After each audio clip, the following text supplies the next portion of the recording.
Greetings and welcome back to Medieval Engineers. So this time I will be showing you Ballistas. If you have seen the last episode, you would know that I mentioned that I was experimenting with the rope tension spring to put it in certain different orientations, and at one point I actually had some sort of prototype that was able to fling an object sideways, kind of similar to how those clay pigeons are catapulted into the air. But after a while I started thinking, and it was kind of pointless because there was really not much reason to have it. And I kind of dropped the matter. That was until I found this thing on the Steam Workshop. This Ballista here, made by gFleka. And, well, it actually works. And it was quite impressive, I must say. And then I started working from this, and with my added knowledge of the rope tension springs that I had from all the catapults that I made, I was able to improve upon it. So yes, I'll be showing you the original design, and I will be showing you my new improved design. So I'll start off with this one and I'll show you how it's actually used. So you start off with connecting these things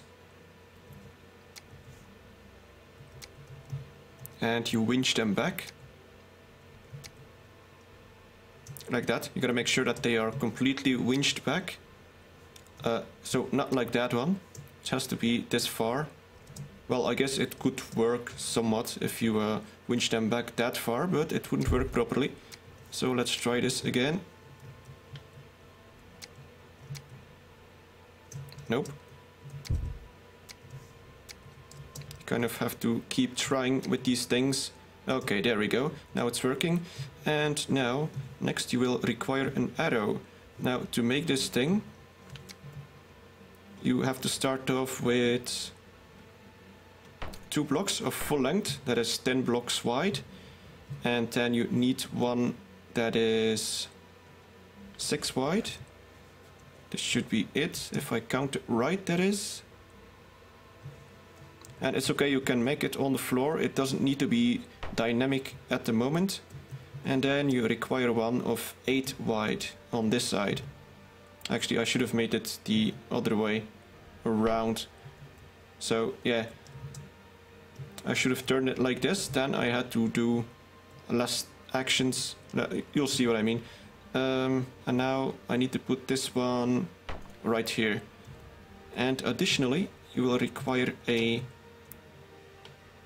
need to attach a rope on the back. So you're gonna make sure that it can be placed somewhere. It's difficult to see. Okay, that should do. So yeah, now you got this thing. Now, how do you turn it into a dynamic object? Well, first of all, you press Ctrl C, and now you got this, but as you can see, it still moves in blocks. So it is still a static object until you actually just click in the air, and now it turns into a dynamic object. Now you press Ctrl C again, and now it is a dynamic object. Now, this is why I was actually intending to build it this way, so that I don't have to turn it around. So I'll need to check out again which way I should be turning this. I kind of don't like this whole orientation thing. It's it ends up being a little silly. Oh, almost there. Okay, and now all I gotta do is drop it. Alright, there we go, that should do. So you drop it here in the front, if it will allow me. Okay, there we go. Now the normal design, I think the bars here stop over here, but I added a little more because it's a lot easier to load that way. Now, next thing you do is you need to attach that thing over here, and you need to winch it back, and preferably a little slowly. Alright, there we go. Now it's up against the arms, and now you could release these. Well, you have to release these, and I found that it was best to release this side first, because as you can see, this thing is off center, which means that, well, it's gonna do some silly things. So let's hope that it works. Yeah, okay. That was pretty decent. Now let's release this one. Okay, it worked reasonably well. Now to fire the thing, all you have to do is release this rope. And there it goes. So, and that really showed me that it was viable to have these rope tension springs sideways. And from this I actually started making a whole bunch of prototypes. And I guess this was my first workable prototype, but it changed already quite a few times. I kept building stuff on it and taking stuff apart and all that sort of stuff. But yeah, but let's check what I improved. So first things is, let's go back here, is when you winch these back,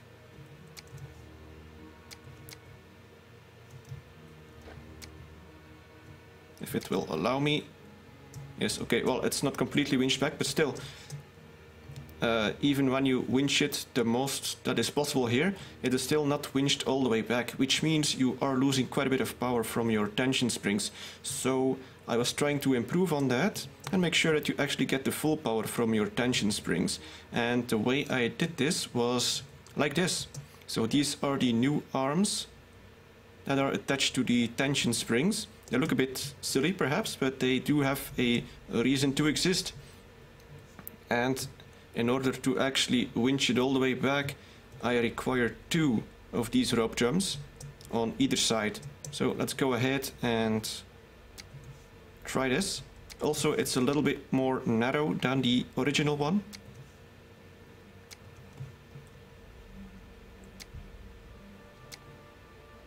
And this thing shoots pretty far. As you can see in the distance, there's quite a few arrows lying around.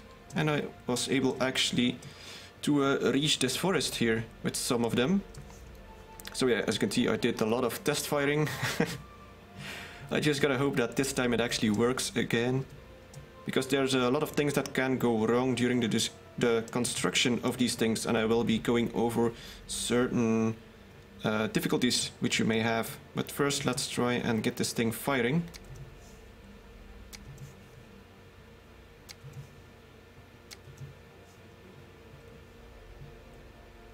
Yeah, and you'll see this thing doing silly stuff, but I suggest to just ignore it. It's not gonna snap off, or it's just gonna stay there. Alright, now we got this. And what we do is, oh yeah, and as you can see, it's pulled back considerably further than the other one. And the reason why I have these things is because this will allow me to output the force of this without it having to go all the way over there. So you basically transmit all this power straight onto this piece of timber. So now what you do next is you place down a small piece of timber of 3 wide and put it right there.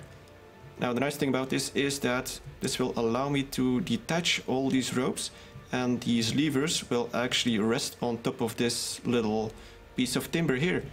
But to make sure that this thing doesn't go out of control, you kind of have to release these top ones. And now it will rest against the piece of timber, and you can release all these ropes. If you don't do it this way, the amount of force that is output by these levers might actually make it pass through this piece of timber, which is obviously not good if you want to use this to shoot things. Now we get this, and we use the same kind of arrow as with the other ballista. However, you will not require the extra little rope attachment at the back. The nice thing about this is that it is completely symmetrical, and you also will not have a little thing in the back that can disrupt the force that the levers give on the arrow. Anyway, let's try and load it. So same thing, just press Ctrl C, and there you go. Oh, and that was the wrong button. Loading it, however, is a little bit more tricky than with the other one, seeing as you cannot simply pull the other rope to load it, so you have to kind of push it in yourself.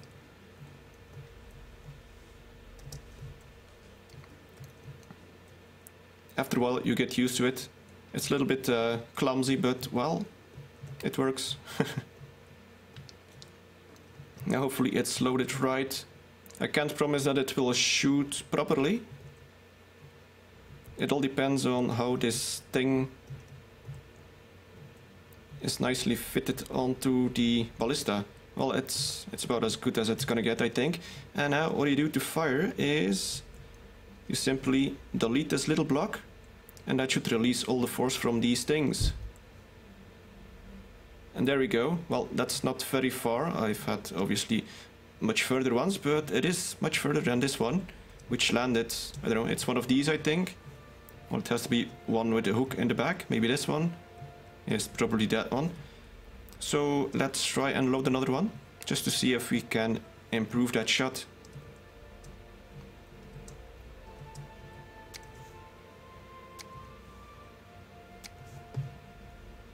It takes a little bit of time to set up, and the viability of it as a weapon of war is kind of questionable maybe, but still. And it's not...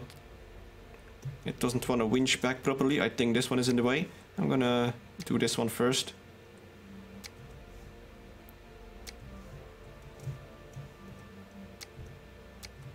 Okay, now it might work.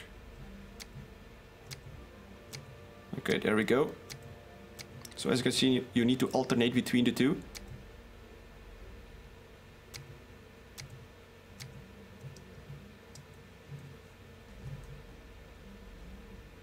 And I had to put a lot of work into making this thing be reliable, because there's a lot of things that can go wrong, which I will mention pretty soon.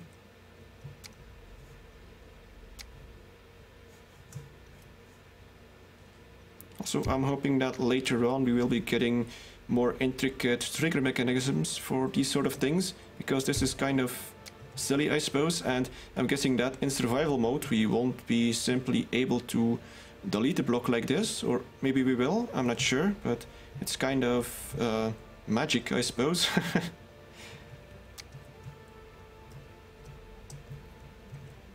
Now let's try and do this properly. I kind of forgot which button it was. It was this one. Alright, that's good.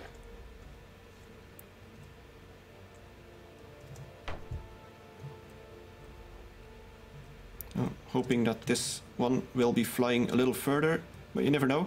And they can actually hit certain things of the ballista. The physics behind all this is a little bit crude, so you're not really guaranteed of it working the way you think it should work. There's kind of there's a lot of weird stuff going on here. Alright, that should be it.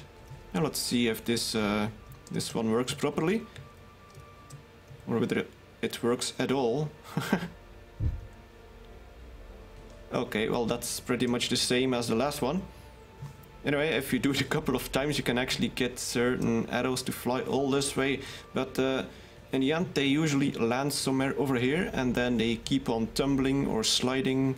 So yeah, either way you can see that this is quite a bit more powerful than the original one.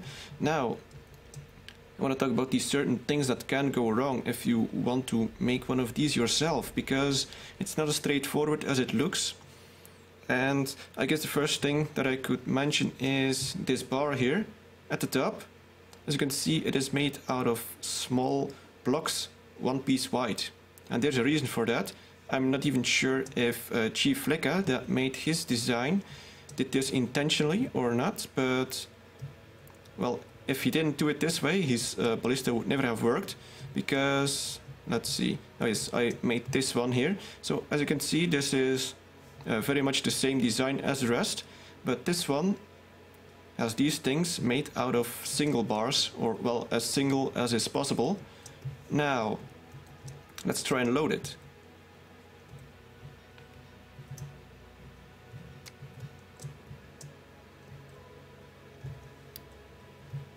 And I guess you can guess by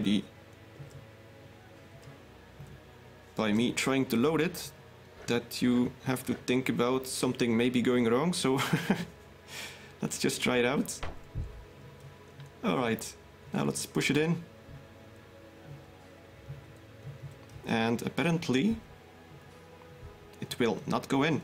And trust me, it's not me screwing up.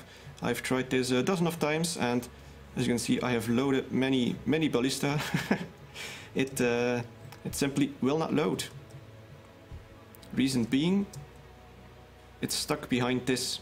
So apparently the game thinks of these small blocks very differently as the big ones. I have no idea why, but well, obviously it has to be some sort of coding issue. I'm not sure, I'm not a coder, but this is something you have to be aware of. Using single blocks is very different than using these sort of blocks, especially when you are taking physics into account. When it's just aesthetics, obviously it's very much the same. Now, something else that you have to take into account is the way that the arms swing. If you let them swing all the way, then your ballista will not shoot very far. That's something I figured out. So, as you can see, this one does not have any blocks in this position here. And that means that these arms can fling all the way over here. Now, with these ones, I actually placed some blocks here to stop the arms from swinging, and just placing these blocks allowed my ballista to shoot almost twice as far, so it's very important. Much of the things on this ballista is not optional, and well, I say not optional in this concept at least. If you want to change stuff, maybe it will improve things, maybe it won't. It's something you have to be very aware of, and I'll be placing this one on the Steam Workshop as well. And if you want to experiment with Ballista, I suggest you get both of these and compare things and try to alter things. But if you alter things, make sure that you change one thing at a time, because just changing a simple thing may break your ballista, and if you change multiple things, you will not know what actually broke your ballista. So you kind of have to use some sort of scientific method if you do this sort of stuff, because this is quite a bit more complicated than a simple catapult.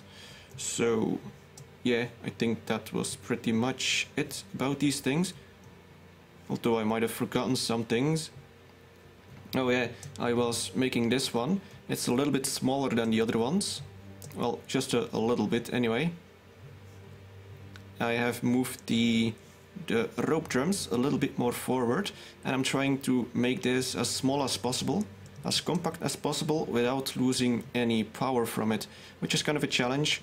I think I'm almost at the limit, because if you move the rope drums closer, you will not be able to get enough force onto the levers. And yeah, it's very tricky, but I'll continue working on it. And something else I will be working on is making it so that the ballista itself will be adjustable, so that you can move it up and down. I'll require some sort of platform to do that, and I think I'll need to make a detour somewhere in trebuchets or cranes and all of that stuff before I actually get enough experience to do all this sort of things. So, well yeah, anyway, I guess I talked enough. Hopefully you enjoyed it. So thank you for watching, and see you next time.